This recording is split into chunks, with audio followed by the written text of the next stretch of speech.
everyone. I'm sorry that we didn't have a shiur last week. I wasn't feeling well. Unfortunately, I'm still not feeling so great, but so you'll bear with me. And I hope that my voice will hold out till the end of the shiur. This week's Parsha is Parashat Yitro. And today what I'd like to do is to focus on the personality of Yitro, and in particular his relationship with Moshe.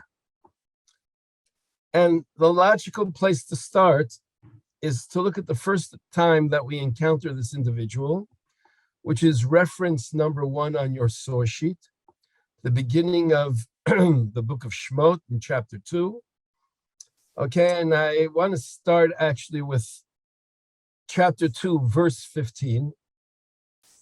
Okay, it says, that when Pharaoh heard this matter, okay, the matter is Moshe having killed an Egyptian, right, who was beating up a Jew.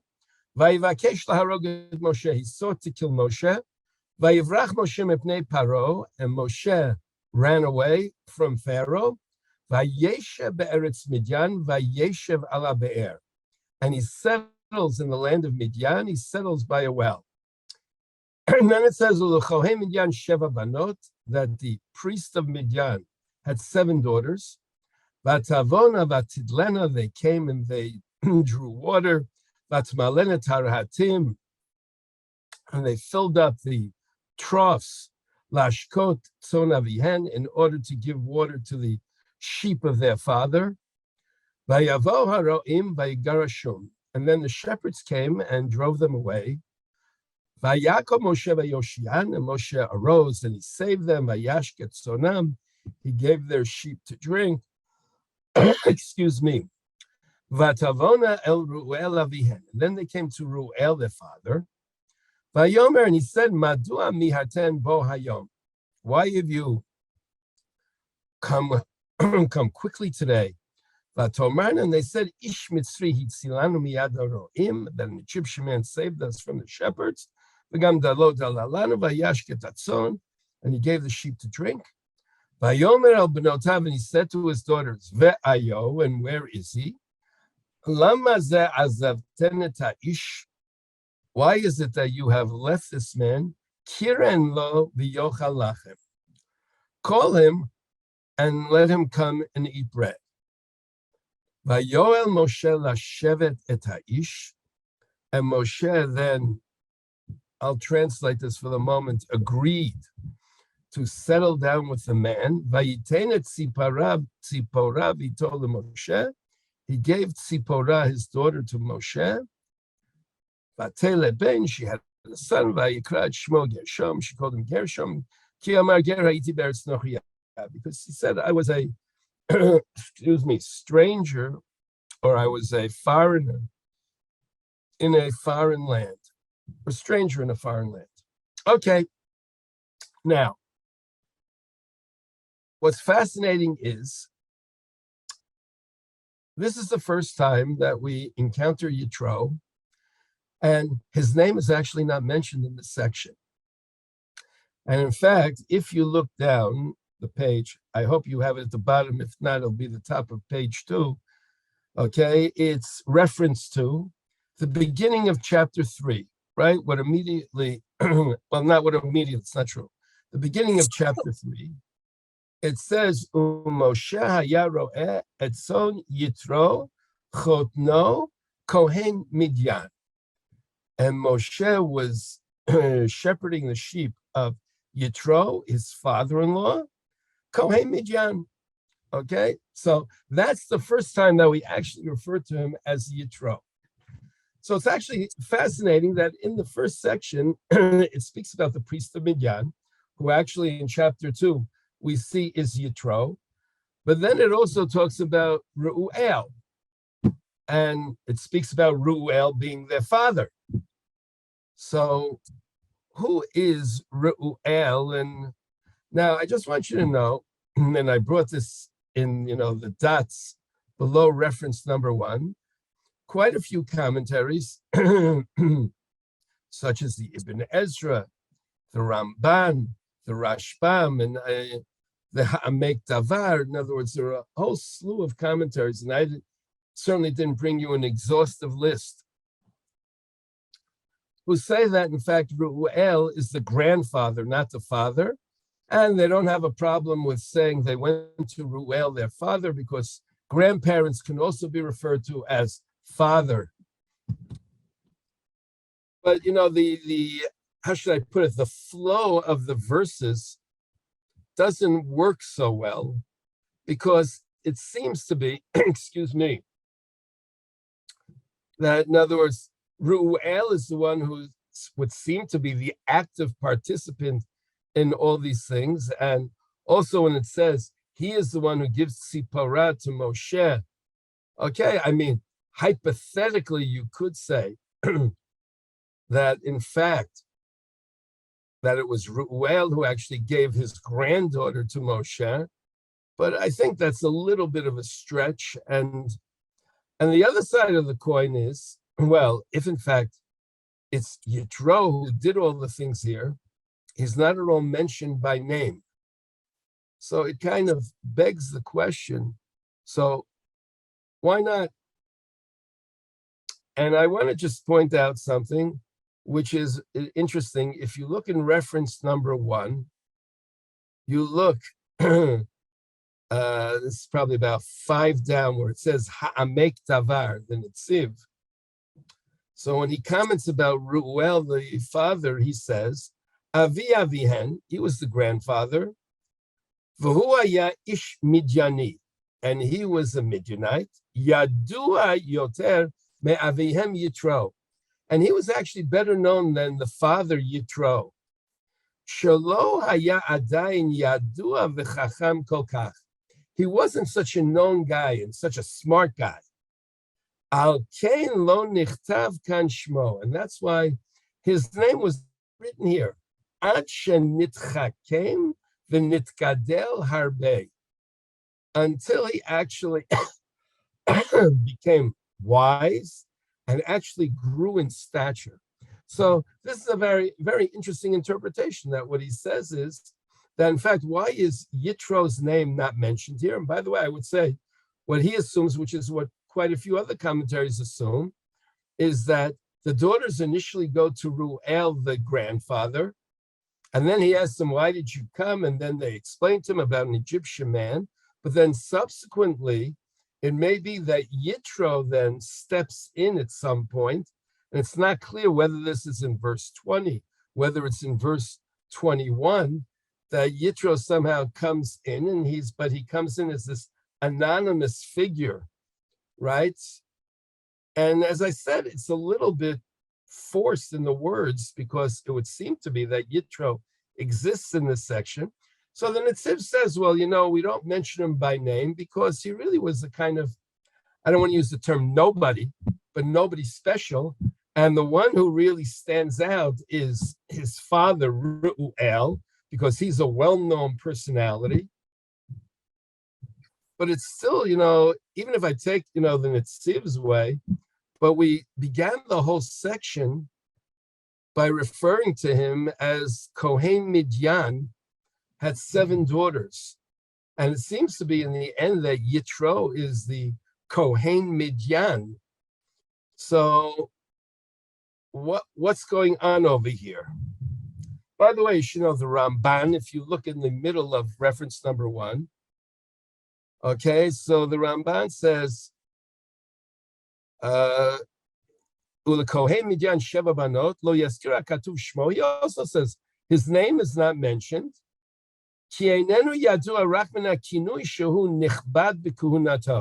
Because he was only known by this fact that he is the priest of Midian, by his title. That's his claim to fame. For who Yitro, and that was Yitro. It's only after he got married to Moshe, it says that Moshe returned to Yeter, his father-in-law. It says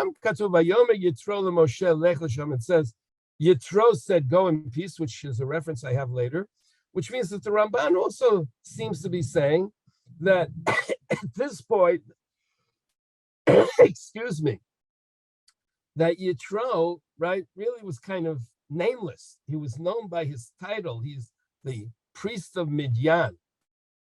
Okay, and then if you look a few lines below in the Ramban, he says, Achrei shenitgayer nikra chovav. And it's only after he converted that he's known as chovav, as we find in a later reference. So, and what I have brought in my source sheet, and subsequently we'll discuss this a little bit more, is that it seems that there is this person who, in different places in the Chumash, may have 7 different names. At the very least, he may have 4 or 5 names. And so then the question is itself, why is he being called by all these different names? And the Ramban posits that it's at different kind of stages at his life that he maybe takes on different names. So initially he's the priest in Midian. After Moshe gets married to his daughter, he then takes on the name Yeter, then Yitro. And subsequently he becomes known as Chovav after he converts, right, presumably converts to Judaism. So I just want to put on the table now that if I go by the Netziv, who says that at the very outset, Yitro isn't anybody special. That's why his name isn't mentioned over here. In fact, the person whose name is mentioned is his father, Ruel, who does seem to be a very, very well-known personality. If I go by the Ramban, he also wasn't anybody special, or maybe you'll say initially he's known by his title. After Moshe marries his daughter, then all of a sudden he takes on another name. When he converts, he takes on a third name, so that each name is maybe reflecting a different phase in his life, which says something about him, which I'm going to come back to. Okay, and excuse me. And I'd like to also now look at, after the Ha'amek Tavar, reference number 1, Rabbeinu B'Chaye, who even, I would say, takes this maybe to a certain extreme. He says, when it says Moshe agreed to settle down with the man, and he gave Tzipporah, his daughter, to Moshe, so look at Rabbeinu B'Chaye, says, Ma ra'a Moshe litapel b'Yitro oved avodat gilulim. What did Moshe see to become, and here the word litapel would mean to become attached, even like a kind of parasite, to Yitro, who's an idolater. Elahaya Moshe borach mipnei Paro. Moshe was running away from Pharaoh, umityarei mimenu, and he was afraid of him. Shema yigalgel alilot b'chol makom shehu, that maybe he'll come up with all kinds of libels against Moshe wherever he might be. Kedei shiyahargu, so that people will kill him. Al kein halach lehitchaten, therefore he went to get married, im echad kohanim, with one of the priests, shehem komrim la'avodat gilulim, who is a priest to idolatry, mipnei shahayu kol nichsehem b'nei chorin, because their property was free property, ein lamelech alehem shum negisha v'lo shum tvi'ah, and the king has absolutely no access and no claim to their property. And he actually quotes a pasuk that you had by the Pharaoh who lived in the time of Joseph, where it says that although he taxed the general Egyptian population to give him 4/5, Joseph taxed them to give 4/5 of their produce to Pharaoh, but the priests were somehow given this great exemption. So he's saying over here also that's the situation. Now, so what comes out, according to Rabbeinu B'Chaye, which, as I said, is a very extreme position, what he's saying is, you know what? Yitro was actually an idolater, and that's why we start out by saying Yitro is Kohen Midian. He was an idolater, but his claim to fame is as the priest of Midian, he somehow can be a safe haven for Moshe to avoid Pharaoh's reach. And that's why I began with the first pasuk. Moshe essentially is a fugitive who's running away from Pharaoh. And here is this guy who can now keep him away from Pharaoh's grasp. And that can somehow explain that how Moshe could, in a certain sense, lower himself, okay, to attach himself to somebody who's an idolater because he had to save his life. Pikuach nefesh. So what could he do? Okay. Now, these interpretations that I just gave you are painting a kind of what I would call negative picture of Yitro at the outset. It's also presupposing that, in other words, that Yitro and Reuel are not the same person, which, as I said, syntactically doesn't work well over here. There's a different approach, which you have from the Midrash. So this is actually after the top of the page, my first reference in the commentaries. It's Midrash Agadah, which says, "Ulechohem midyan sheva banot, v'chi kol shivcho shel oto tzaddik." Is it to the praise of that righteous one, which is a reference to Moshe, liyot holech achar avodah zarah, that he should be seeking out idolatry? So what it says is, Ella, Kiraher Yitro lasot tshuva, that Yitro did tshuva, ad shelo ba Moshe, before Moshe came to him. V'hotzi kol tashmishei avodah zarah, and he took out all of the accoutrements of idolatry, v'natan l'shchenav, and gave it to his neighbors. V'amar lahem, and he said to them, Zaken ani, I am an old man. Ve'eni yachol la'avod avodah zarah, and I can no longer minister to idolatry. V'amdu anshe mekomo, and the people in his locale got up, v'niduhu, and they ostracized him. So I would like to go with this commentary for a moment and say that when the text starts out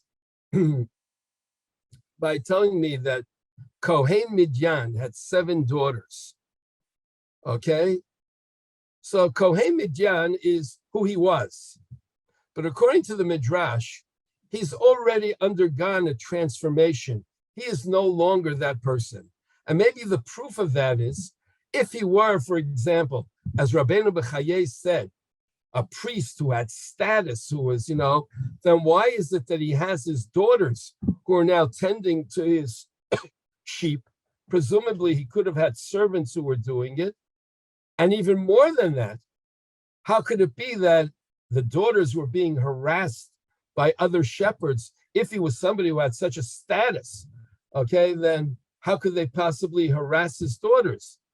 Which would therefore lead you to assume that maybe evidently he has somehow lost his status, and that maybe, as the Midrash says, he is on the outs, and that's why it makes a lot of sense that his daughters would be harassed, which means that already you begin to see that this person, right, is somebody who's going through some sort of what I would call spiritual process, that somehow he's come to some recognition, according to the Midrash, which has led him to abandon idolatry.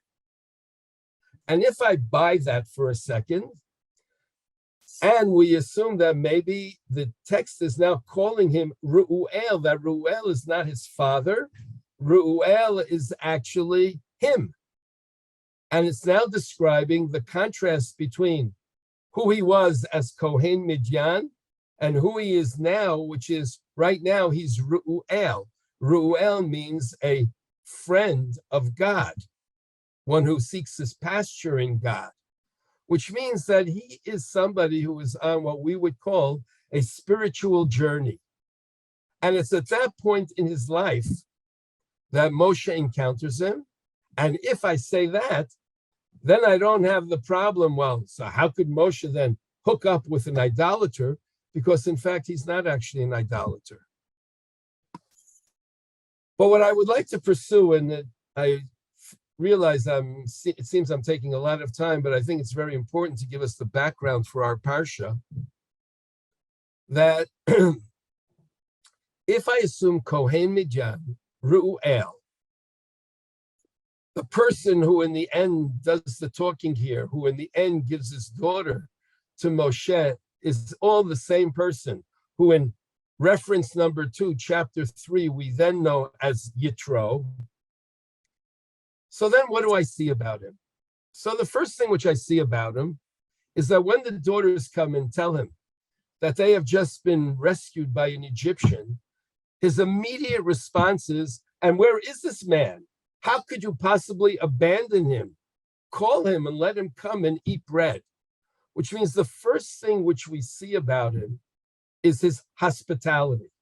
But not only his hospitality, his sense of what I would call hakarat hatov, acknowledging something good that was done to him, and the sense of reciprocity.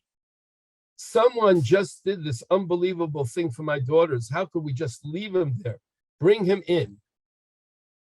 And then what we find in the next verse, in verse 21, Vayoel Moshe, right, the top of the page, Vayoel Moshe lashevet et ha'ish. And Moshe, and here I translate it as agrees to settle down with this man. Okay, now the fact is it's referring to Ru'el, the man, right? He could have said, and Moshe agreed to settle down with him. I mean, since there does seem to have been this main figure, Ru'el, that we were talking about. But by using the language to settle with the man, we know from other places that the word the man is a description of status, of significance, man of stature. So that in itself might indicate that we're talking about somebody who's a significant personality. And the other thing is that Moshe agrees to settle down there, like not just to be there temporarily.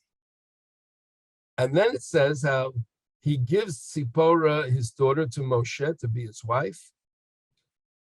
So that what you find over here is that there seems to be a certain relationship that has been created over here. And I just want to point this out right now. The story that we have over there has many elements that seem to parallel the story of Yaakov, who's running away from his brother who wants to kill him, who's running towards family who he hopes to marry into. Similar story, there is a shepherdess. So it's true, she wasn't being harassed, but she was in need of having her sheep given water. And then Yaakov does this heroic act of saving her. And then he's invited into the house, right? And her father comes, runs out, gives him a big hug, gives him a big kiss. But then, as we all know the story, the father essentially manipulates him. And the father really does a number, as they say, right? So I think the contrast is very striking. Here is Yaakov who's going to family. The most natural thing would have been for the family to express their gratitude. The most natural thing would have been to take him in with open arms. Here, I don't find that there's any real negotiation in terms of, how much Moshe has to work for Tzipporah. So essentially, the point which I want to make is that the first thing we see about Yitro, according to the Medrash, is about his theology, that Yitro is somebody who once was a priest, but who abandoned that, who is, as I said, seeking out, truth, seeking out God. So that says a lot about this spiritual quest. But what we also see, which is, as far as I'm concerned, equally important, he's a real mensch. He is a decent human being. He has a sense of recognizing, right, something good that was done and the need to acknowledge it, to reciprocate. And I might even add that he is the one who says, take my daughter Tzipporah, and it would be natural to assume that maybe he does it because as someone who himself is a decent human being, that's exactly what he sees in Moshe. And that's the person that he would like to be for his daughter. The last part that I want to look at with respect to this opening section is the Abarbanel. And that will be the segue, essentially, to our Parsha. If you look at the bottom of the page, the Abarbanel says, Ktiv, it's written, Vayo Moshe lashevet et ha'ish, that Moshe agreed to settle down with the man, Ki mepnei shehiftzir bo, because he pleaded with him, meaning Yitro pleaded with him, Ratzah lechol mipito, he agreed to eat his bread. V'anachon, and the truth, right, the Abarbanel says, Shekasher diber Moshe im Yitro, when Moshe began speaking with Yitro, umatzah bo tuv ta'am vadat, and he saw that he was a man of intelligence, right, common sense. Ratzah lehitchaber imo, he wanted to connect with him, mepnei chochmato, because of his wisdom. V'hu amro, and that is the meaning of the verse. Vayoel Moshe lashevet et ha'ish. Moshe agreed to settle down with the man. Ki lo nityashev shama. He didn't settle down there. Mipnei tzipora shelakcha lo lisha. He didn't settle down there because he was interested in Tzipora that he took to be his wife. Aval ho'il Moshe lashevet im Yitro mipnei chochmato. Moshe agreed to settle down there because of Yitro, to be able to be there for his wisdom. And I will add, okay? Oh, I won't add. The Abarbanel adds it. He says, V'hinei imkein, ho'il Moshe lashevet in Yitro b'chochmato. When Moshe agreed to settle down and to be essentially with Yitro because of his wisdom, the Yitro natan lo et Tzipora bito liisha, and Yitro gave Moshe Tzipora's daughter to be his wife. Mibnei chochmato shel Moshe, because of the wisdom of Moshe. V'lachein nikra'u re'im, and therefore they're subsequently called friends. K'moshe ne'emar, as it says, vayishalu ish l're'ehu l'shalom, which is a verse that appears in our Parsha. And they asked a man to his fellow regarding his peace. So this Abarbanel, okay, I think is extremely important, and this is what I would like to build on for the rest of the shiur, that when Moshe agrees to settle down with Yitro, okay, Moshe sees in Yitro a man of wisdom, sees in Yitro somebody who he really connects with. And now I'll say even more than that, which is the title of the shiur. He sees him as a soulmate, both of whom are on a spiritual journey. And the truth is in the other direction as well. Yitro also sees that in Moshe, which is why Yitro then has him take Tzipora to be, right, his wife. Which means that there is a bond which is created between the two of them, which begins over here, and as you will see in this week's Parsha, is perpetuated in our Parsha. Two personalities. And in previous years when I would teach this, I would say that Moshe found in Yitro not just a father-in-law, but actually a father figure, because Moshe never really had a relationship with his father. I mean, we see in chapter 2 that Moshe was nursed by his mother, and it's reasonable to assume he had a relationship with his mother, maybe with his sister. Okay, but we don't necessarily find him having a relationship with his father. So that Yitro really becomes a father figure, but much more than being a father figure. Okay, Yitro is really somebody who is, as I said, a soulmate, somebody that Moshe can see as his peer, and it's reciprocal. Yes, Sandra, I want to keep it short. Yes.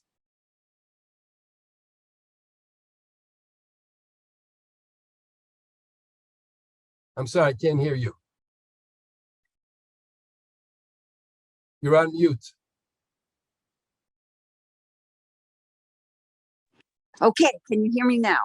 Yes. Thank you. Excuse me. Could it also be that sentence that you quoted earlier that Sipporah and the sisters said, "Ish mitzri hitzilanu"? It's almost a contradiction in terms that a mitzri would be a matzil. And since he was such a questing fellow, Yitro, and he has the wisdom that Abarbanel was talking about, could it be that he was initially, certainly, of course, grateful, very thankful in Hakarat HaTov, but also curious about this Mitzri, who was also a savior? And this, I would venture to say that piqued his curiosity and led him to say, well, where is this Mitzri who Hitzil? And bring him in and let him break bread. And then after he got to know him, obviously they had so much in common, they were Re'im. But I'm wondering if that first descriptive sentence, the very first one, is meant to tell us that this is something that Yitro, that's the first encounter that Yitro has with who this fellow is. There's no question that it's the daughters who say that he's an Egyptian. He's certainly, it would seem to be that he's dressed as an Egyptian when they see him, and that could very well be he speaks Egyptian. And so in any case, there's no question that, yes, he's encountering an Egyptian, and maybe an Egyptian who doesn't fit the stereotype. Mm-hmm. Okay, I would also say, in other words, and by the way, they also describe him as Ish Mitzri, which would also seem to indicate that, in other words, as I said before, that the Ish is he's a man of stature, which means that somehow the way he carries himself is that he's not just an Egyptian, but he's a person of stature. So that already maybe that might, as you said, pique Yitro's interest. But I still would say that I think it's not just a question of interest, but I think it's a question of that you see something about someone who's very hospitable, who's really a very, very decent human being. But it's clear that in the course, certainly according to the Barbanel, that as they get to know each other, they begin to see how much they really have in common and they share, and that and I really want to emphasize this. I mean, it doesn't sound so great, but I will say it anyway, that the Barbanel really emphasizes that Moshe is much more in tune, if you want to use that language, with Yitro than he is with his own wife. And that, in other words, it's not his wife that's necessarily keeping him there, contrary to the Prince of Egypt, right? That, Tzipporah is this dramatic figure, but in other words, it's Yitro who's doing this. Okay, now, this point, by the way, and I'll just do this very, very briefly, comes up subsequently in page 2, the top, reference number 3, where it says that when God tells Moshe, you have to go down to Egypt, you have to take the Jewish people out, that Moshe then goes, before he goes down to Egypt, he returns to Yeter, his father-in-law, and he says to him, chapter 4, verse 18, he says, please let me go and return to my brethren who are in Egypt and see if they're still alive. And then Yitro says to Moshe, go in peace. Okay, now, so I just want to point out, the first thing that when Moshe says, let me go to my brethren, so it must be at some point clear to Yitro that Moshe is not an Egyptian, that Moshe, in fact, is a Jew. It's interesting that Moshe does not say to him, tell him about how this, excuse me, this whole dialogue, this whole encounter, I thou encounter at the burning bush, and how God has now ordered him to go down and take the Jews out. He's done it in a very, very low-key fashion, which is a question. Why doesn't he reveal to Yitro everything?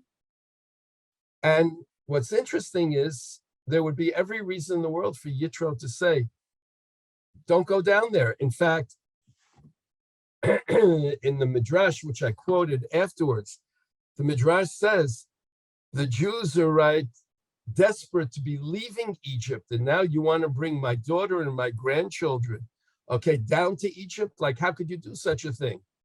And then Moshe says, but they're destined to go out and to be at Mount Sinai and have this I-thou encounter with God. And at that point, Yitro says, okay, go down in peace. Go down in peace and return in peace. So that it's really very interesting that Moshe, when the time comes, first has to get the permission, if you will, of his father-in-law. He's not just going to leave, but he needs to get his permission / blessing. And if I take what the Midrash is saying, the Midrash is saying that, in other words, Yitro is saying to him, but it doesn't make sense. Why would you want to also take your wife and children down there? And his answer is because eventually on the way out, we're going to be going to Mount Sinai, and I want them to be there when it happens. And at that point, he says, I understand that, and go. Okay, so what I would say is, and by the way, in the verse, it's interesting how initially he's called Yeter, subsequently he's called Yitro, which is a kind of expanded name, which might be showing that when he agrees to let that the fact that Moshe, first of all, goes to him and asks his permission shows that he's somebody significant. The fact that he agrees to let him go and gives him his blessing makes him even more significant, which is why I changed his name to even add on to his name. Okay, now this now becomes the segue, as I said, to the beginning of our parsha. And let's look at this is reference number 4. It says, Vayishma Yitro Chohen Midyan, Choten Moshe, et kol asher asa Elohim leMoshe Yisrael Amo, all that God had done to Moshe and Israel, his people, ki hotzi Hashem et Yisrael miMitzrayim, that Hashem had taken Israel out of Egypt. So it's very interesting, first of all, that the opening sentence gives me like this full title, right? It's as if it's taking me back to the first encounter, Kohen Midyan, right? And then the father-in-law of Moshe, and then Yitro, right? Because in other words, if you look back at chapter 2 and 3, that's the sequence. The only thing which they left out was Reuel. I won't get into that now. But in any case, so it's very interesting. You give me all these different names, but subsequently, if you look, and I have it highlighted in the verses in our parsha, it's very interesting how there are 2 places where Yitro is called Yitro Choten Moshe. Actually, 3 places. Okay, but throughout, either he's in 1 or 2 places Yitro, or else throughout he's referred to as Moshe's father-in-law. And what I would like to bring up is that this essentially is showing you the shift that's happened in his life. At one point in his life, he was Kohen Midyan, but now at this point in his life, he is, or at least in this section, he is essentially Yitro, Choten Moshe. I'll come back to why we want to maybe still mention the point of him being Kohen Midyan at the very beginning. Okay, now, the first thing which I would like to bring up is a very interesting question that already appears in the Gemara, and is something which is discussed at great length among commentaries. And in fact, I have it, I brought a bunch of commentaries that reflect it, right, in the continuation of 4. This look down where it says, Talmud Bavli, Masechet Zvachim, right, the second indentation. Okay, it says the Itmar. There's an argument among Amoraim. B'nei Rabbi Chia Rabbi Yoshua ben Levi, between the sons of Rabbi Chia and Rabbi Yoshua ben Levi. Chad Amar Yitro Kodem Matan Torah Haya. V'chad Amar Achar Matan Torah. There's a big discussion as when did Yitro come? Did Yitro come before the revelation at Sinai, or did Yitro come after the revelation at Sinai? Now, if you go by the simple chronology of the verses, it seems that Yitro came before the revelation at Sinai, because the revelation only happens, right? Chapter 19, chapter 20, and this is chapter 18. So the Ten Commandments, chapter 20. So the simple way of taking the text is that Yitro actually came before the revelation. But there are all kinds of reasons why commentaries want to say that it actually is out of chronological sequence, and that Yitro, in fact, came afterwards. And there are two essential, proofs as to why this was happening, after the revelation. If you look look at reference 4, in chapter 18, verse 5, it says, Vayavo Yitro chotei Moshe vanav ishto el Moshe, el hamidbar asher hu choneh sham har Elohim. They came to the desert where they were encamped at the mountain of God. So a number of commentaries say, well, why are you calling this the mountain of God? It makes sense after the revelation when God has revealed himself. But before the revelation, why call it the mountain of God? And not only that, why are you saying he's encamped there, which would seem to say they've been there for a while? So that would be one proof, so to speak, that this is happening after Sinai, after the revelation. A second thing is that we find that after there's this initial discussion between Moshe and Yitro, this is verse 13, it says, and on the following day, Moshe is sitting to judge the people. And then he says, what is this that you're doing? And then he gives them all the advice, which I hope we'll get to. But the commentaries say, well, on what basis is Moshe judging the people? If there's already been the revelation at Sinai, and if they've already been given a whole series of laws, so then, thank you, Bracha, I'll manage. Okay? If there's already been a whole series of laws, so then I understand that Moshe is sitting and judging the people. And I understand what he says subsequently, like, you spend your time teaching them the laws, that I have other people who would adjudicate when there are disputes. But if it's before Sinai, on what basis is he judging them? Now, the alternative is to say it is happening in chronological sequence, and that even if the laws have not necessarily been given yet, but you could say Moshe is simply judging people based on his common sense, based on his wisdom. Okay, it doesn't have to necessarily be based on what he's been given already by God. And you could also say that the fact that we call the place where he's encountering them the mountain of God, well, already in chapter 3, it says that Moshe is going at the very beginning when he's on the way to the burning bush. I mean, he doesn't realize at that point it's the burning bush.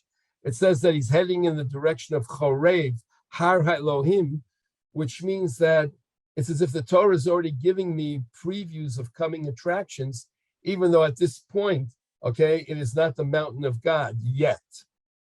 Okay, so I'm saying the proofs are not conclusive. But I want to now begin with something which the Ibn Ezra says, which is very interesting.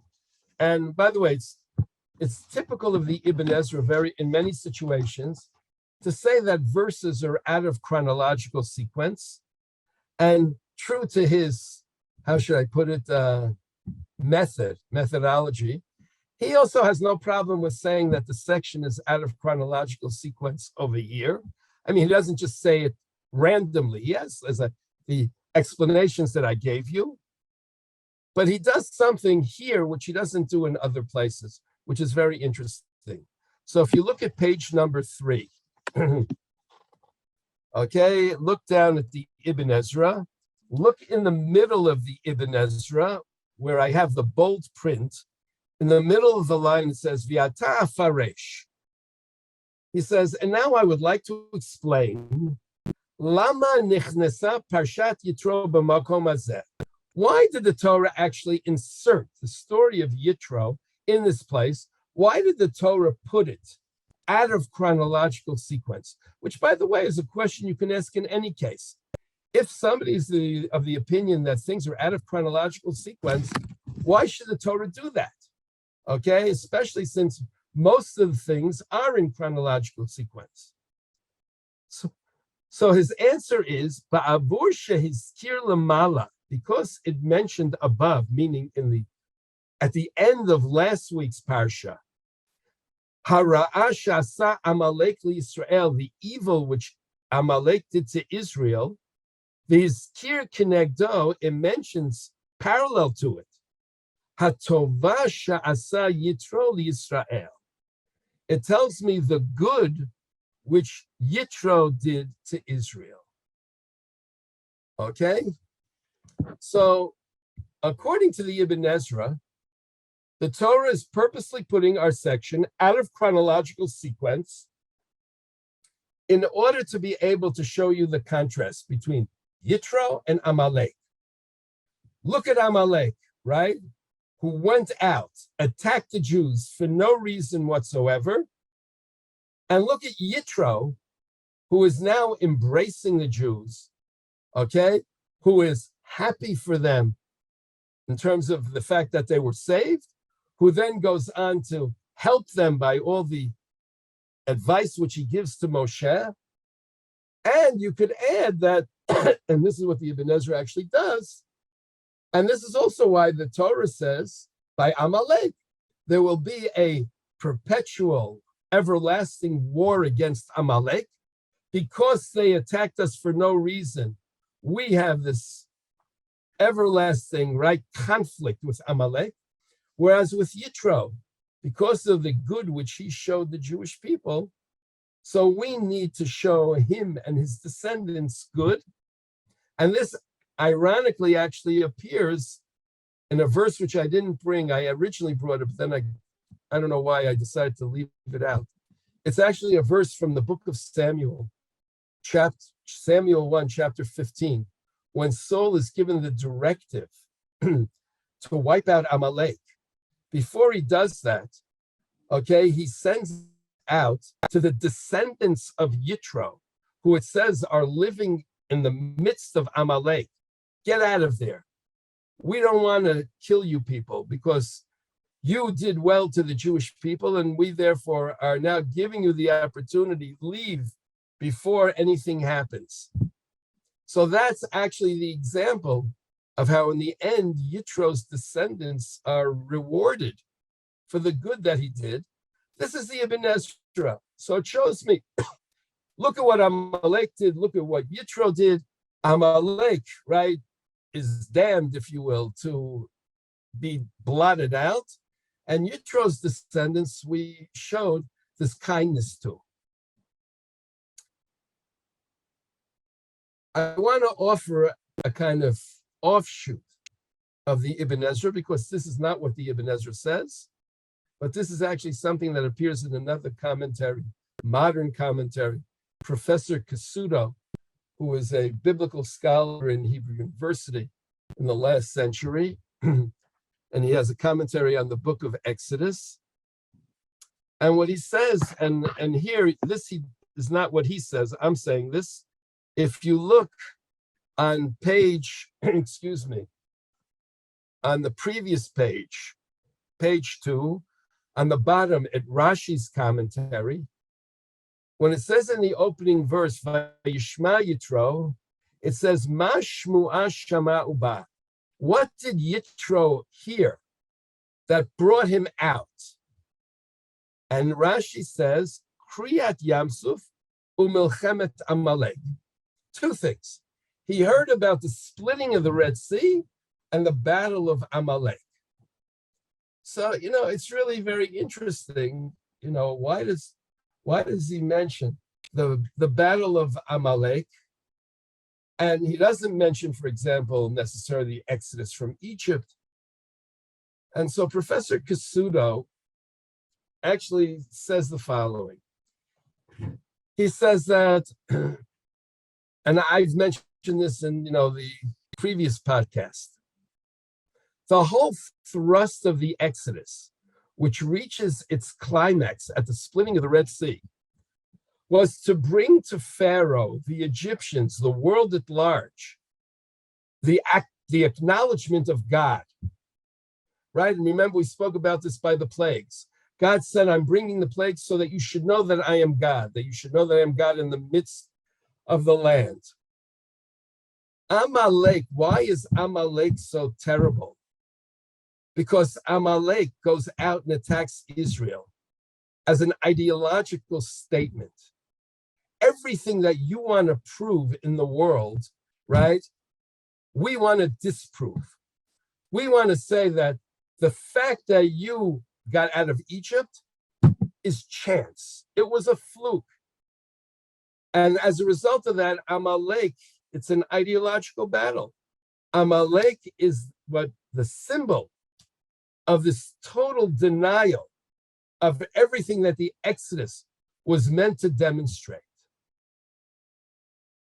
And so what Professor Casuto says is, Yitro is showing, yes, that's the position of Amalek, but not all non-Jews buy into that.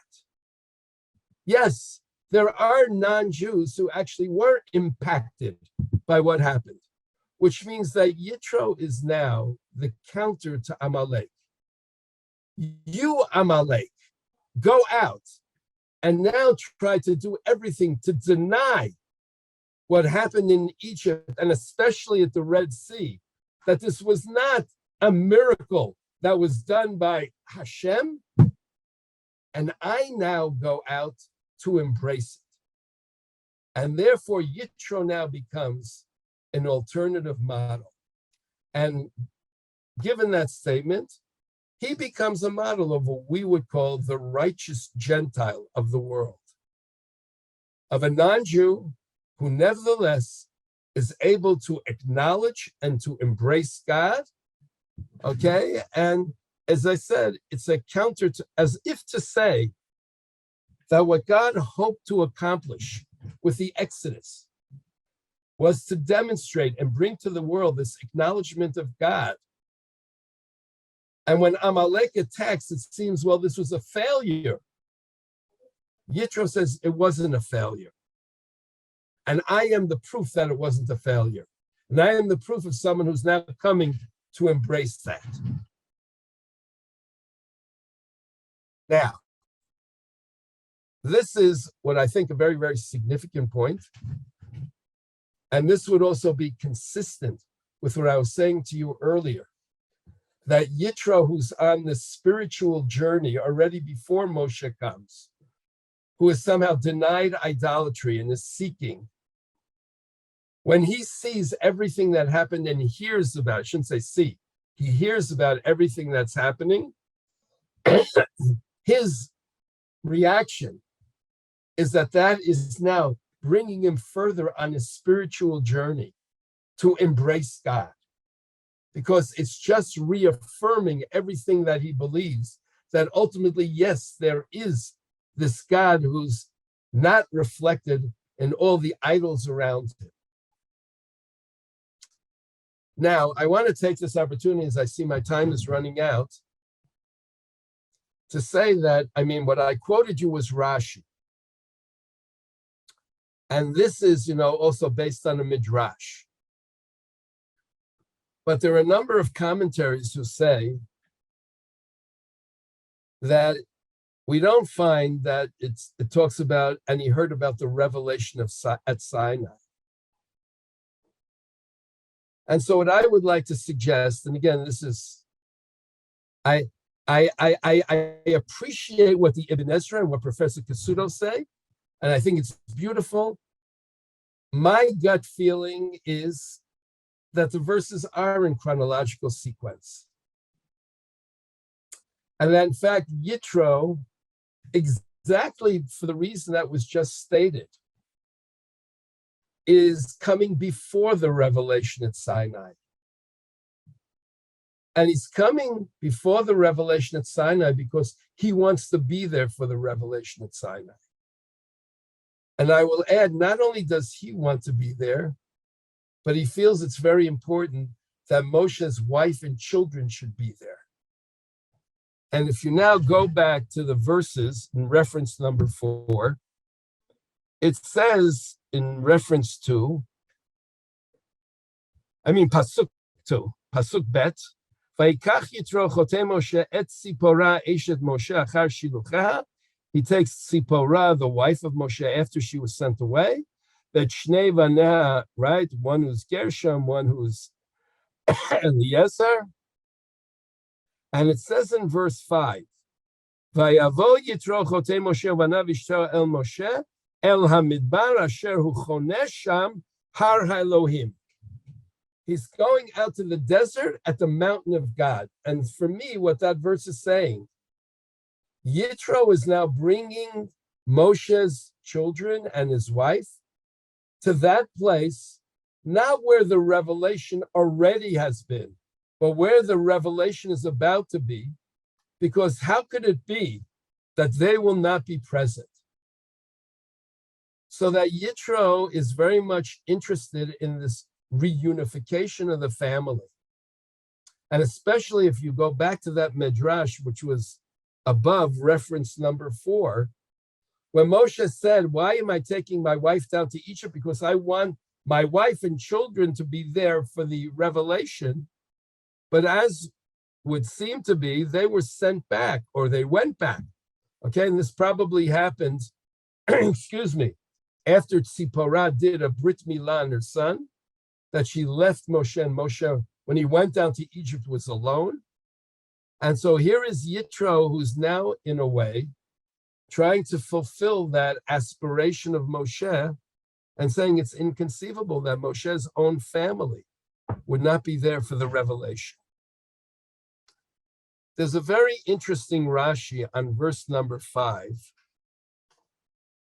Okay, let me just see if I actually brought it here, where Rashi says, if you look on page number 3, where Rashi says, El Hamidbar, so he says, Af anu yodim sheben bamidbar hayu. We also know that, this is in the desert. Why you tell me he brought them out to the desert? Say he brought them out to the mountain of God, but why the desert? Ela b'shivcho shel Yitro dibera katuv. The verse is speaking about the praise of Yitro. Shahaya yoshe bichvodo shel olam. He was sitting in the glory of the world, right? I would say in the creature comforts of the world. V'nadvo unedavo libo latzeit al hamidbar, and his heart raised him up. Okay, was generous, volunteered him. B'ota sha'ah, at that moment. I'm sorry, El Hamidbar, to go out to the desert, Makom Tohu, L'shma Divrei Torah, to go to a place of desolation to hear words of Torah. Which means that Rashi says, there's one word there. He's going to the desert. Why tell me that? Look at what Yitro is prepared to give up. He could have just sat in the lap of luxury. He could have been in his tent, but here is Yitro prepared to give that up, to go to a desert. Why? Because he is now coming to hear words of Torah, to seek out the word of God. So I would like to add, okay, and you'll bear with me, please, 5 more minutes, give me, okay, that the first thing is that not only is Yitro, why is Yitro placed over here? It's not only that Yitro is a counter to Amalek, but Yitro actually becomes a model, I might even say an inspiration for the Jewish people. And especially when you look at last week's Parsha, when there are a number of times when the Jewish people are complaining, when there is issues that come up in the desert, okay? And then you say to yourself, right, after everything that you've been through and everything that you're going towards, okay, you complain. So here's Yitro, who now is a model. I didn't have to do this. I didn't have to come out to a desert. You people are complaining about being in a desert. I could have stayed home. But evidently, hearing the word of God is so significant. I'm prepared to go out into a desert and risk whatever it takes there. So that Yitro can also be a model of someone who proactively embraces a relationship with God, which should be a model for the Jewish people as well. Now, I want to point out two more things. I could point out many more, but I'll just point out two more things here, which is very interesting. Look at verse 7. When Yitro sends to Moshe and says, I am coming to you together with your wife and children. And in verse 7, Vayetze Moshe lekrat chotno. Moshe goes out towards his father-in-law. Vayishtachu vayishaklo. He bows down. He kisses him. Vayishalu ish l're'eu l'shalom. The man asks his fellow for his peace, and they come into the tent. And as you see in the continuation, it's fascinating that we don't find any sort of interchange between Moshe and his wife, Moshe and his children. Everything which follows is Moshe and Yitro. And personally, I would like to believe that Moshe actually went out, gave his wife a kiss, and gave his children a kiss. But the reason why it doesn't mention it, and I think this fits in with what we were saying before, is because Moshe's relationship with his father-in-law goes far beyond his relationship with his wife. Yitro is his soulmate. Yitro is the person who he really feels that very, very close bond, more so than to his own wife and to his children. And then Moshe goes on to tell him the story of everything that happened in great detail and how God had saved them. And I would like to end with two things here, which are Pasuk 9 and 10. Vayichad Yitro al kol hatova asher asa Hashem liYisrael, asher hitzilo miyad Mitzrayim. And Yitro, Yichad, on all the good which God had done to Israel, that he saved him from Egypt. Rashi brings two interpretations as to what the word Vayichad Yitro means. The first interpretation, again, this is from a midrash. Actually, the first interpretation he says is the pshat. Vayichad Yitro, you can see this on the following page. Vayismach Yitro. Yitro rejoiced, which means that Yitro's reaction to how God saved the Jewish people, he rejoiced, he empathized with the Jewish people. And this would be, right, the counter, the right antithesis of what you find by Amalek. And not only did he rejoice, but in verse 10, Vayomer Yitro Baruch Hashem Asher Hitzil, okay, there's a fascinating midrash, which if you look, excuse me, on page number 2, the next to the from the bottom, when Yitro said Baruch Hashem Amar Rabbi Papayas, Bignut Yisrael HaKatuv Medaber, the Torah is speaking to the disparagement of the Jews. Sharei Yesham Shishim Ribo Bnei Adam, there was 600,000 people. V'lo amad echad mehem, there was not one that stood up levarech lamakom, to bless God. Ad sheba Yitro beirech lam, until Yitro came and blessed God. Right? Now, you will say, well, but in last week's Parsha, after the splitting of the Red Sea, the Jews have this unbelievable song and everything, but it's fascinating that you don't find the simple word Baruch Hashem. Yitro, it takes Yitro to teach the Jews Forget about lofty songs, right? Just say the most elementary thing, Baruch Hashem. What's Baruch Hashem? Thank God. Thank you, God. What I mentioned to you before, Yitro is the person who acknowledges good. The same Yitro said, how could you leave that Egyptian man, bring him here so that he should eat bread, is the same Yitro who later on says, Baruch Hashem. This is Yitro, somebody who just is a very simple, decent person who just says, thank you. And there's a second thing which I want to bring up. Rashi brings a midrash which says that what is Vayichad Yitro in verse 9? Vayichad is from the language of Chad, not Chedva, which means joy, but Chad, which means sharp. That Yitro's skin became sharp, right? We would call it, he had goosebumps. And the midrash says, why did Yitro have goosebumps? The same Yitro who was happy and rejoicing at the deliverance of the Jewish people was very much shaken up at the destruction of the Egyptians, which means that Yitro's embracing, empathizing with the Jewish people was not at the expense of where he came from or where he comes from, which means that Yitro at the same time can be empathetic to the Jewish people and empathetic to the loss of life of the Egyptians. And somehow the two can coexist in him. Because he's somebody who, and I would even add, Dafka embracing God does not mean to embrace God, to embrace the Jewish people, and then to essentially be hostile to everyone around him.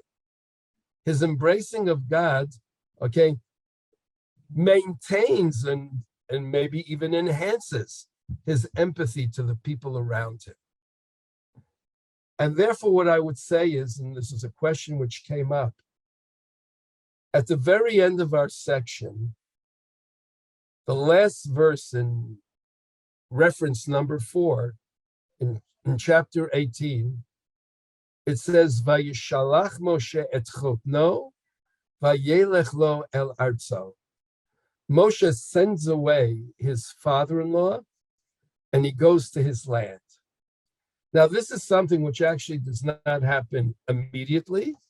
It would seem that this is referring to what I have on, excuse me, on the bottom of page 3 from the book of Numbers, when the Jewish people are about to begin their journey to enter into the land of Israel. There's a discussion between Moshe and Yitro where Moshe begs him, please stay with us. And Yitro says, I need to go back to my land. So I would say that even though it doesn't say it in Numbers, but it says it by us, in the end, Moshe does send Yitro back to his land. And why? Because in my understanding, Yitro in the end did not convert to Judaism. Yitro remains a non-Jew who is a believer, a non-Jew who loves the Jewish people, who embraces God. Yitro still feels he has a mission. And maybe that's why in the beginning of our section, chapter 18, it says Yitro, the priest of Midian. Maybe what it's saying is Yitro still sees himself as being a priest of Midian, but a different kind of priest. The Yitro who, when we first encountered him, had the title priest of Midian, was the one who was an idolatrous priest. The Yitro now, who still has maybe the title, is one who sees his mission to bring his new understanding to the people around him, which does not mean that to convert them, that they will become Jews, but to convert them to become righteous Gentiles, to not be pagans.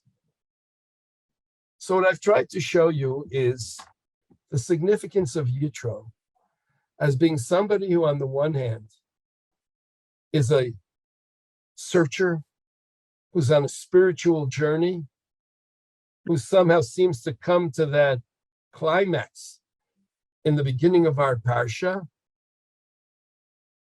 At the same time, Yitro is somebody who's a mensch, who's a very decent person, who's very sensitive to what happened to the Jews, but also sensitive to what happened to the Egyptians, who is sensitive to his daughter and his children and their relationship with his son-in-law, who wants to see that that relationship is put together again. And I would add the last thing, which I didn't have a chance to get to. And Yitro is also a very, very practical, right? I don't know if I use the term bureaucrat, but he gives Moshe very, very practical advice as to how to set up an efficient, judicial system, so that Yitro in many ways is somebody who incorporates all these qualities. And as I said before, someone who is not only a foil to Amalek, but somebody who the Jewish people certainly have a lot to learn from. And I would add who Moshe Rabbeinu felt he had a lot to learn from, which is why he embraced himself. Shabbat Shalom, everyone. Sorry to have kept you. Thank you. Thank you. Okay, you'll excuse me, but I have to sign out. Okay, and hopefully I will have my voice back next week.